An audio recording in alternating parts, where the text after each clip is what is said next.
Hello everyone, and welcome to Design and Interpretation of Clinical Trials.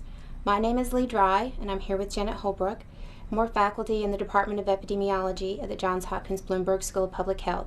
And we're very excited to be presenting our first course for Coursera. In this course, we're going to focus on randomized controlled trials evaluating drugs, devices, and procedures for the treatment or prevention of disease in humans. We're not going to focus on early phase trials. Those are frequently neither randomized or controls. Instead, we'll emphasize trials that are designed to assess the relative benefits and risks of interventions compared to placebos or other control treatments. We developed this class based on a course we teach at the Johns Hopkins Bloomberg School of Public Health. We teach the class online and on campus each year. We try to distill the essential elements from that course into this offering. Occasionally, we may refer to another lecture or reading that is not included in the Coursera version of the course. Please forgive those few occurrences where the lecture has a reference that does not directly link to the material in the Coursera class. Although there are no prerequisites for this class, it will be helpful for understanding all of the class material if you have some basic knowledge about epidemiology and biostatistics. The class is 6 weeks long, and we have 1 or 2 lectures each week. In the first week, we'll cover trial designs. In the second week, we'll have 2 lectures, one on randomization and one on masking.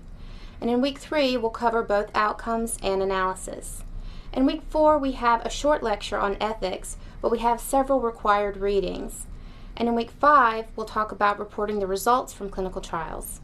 And we'll wrap up the course in week 6 by discussing whether or not trials are still considered the gold standard for evaluating treatments. There will be a graded quiz each week. There will be up to 10 questions on each quiz. In order to keep up with the class, you should listen to the lectures and take the quizzes each week as we go along. However, we recognize that there may be some weeks in which you are unable to do that. So we are allowing you until the end of the 6 weeks to take all of the quizzes. You will have 3 attempts for each weekly quiz, and you will receive the highest of those 3 attempts.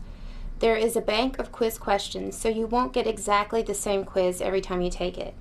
In order to pass the class, you need to take each weekly quiz, and you should have an overall average of 70% or higher. The quiz questions will come predominantly from the lectures, but we do have readings associated with the lectures to help you understand the material. We will open discussion threads on the discussion forum periodically. These may relate to clinical trials in the news or scientific articles related to that week's lectures. We encourage you to participate in the discussion forum in order to enrich your experience and help you explore some of the complexities involved in the design and interpretation of clinical trials. The discussion forum is a vibrant component of this course when we teach the full version of the class at Johns Hopkins.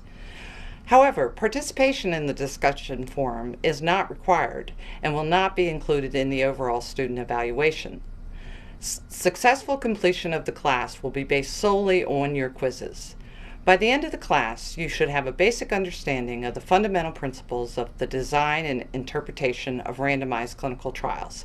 So let's get going.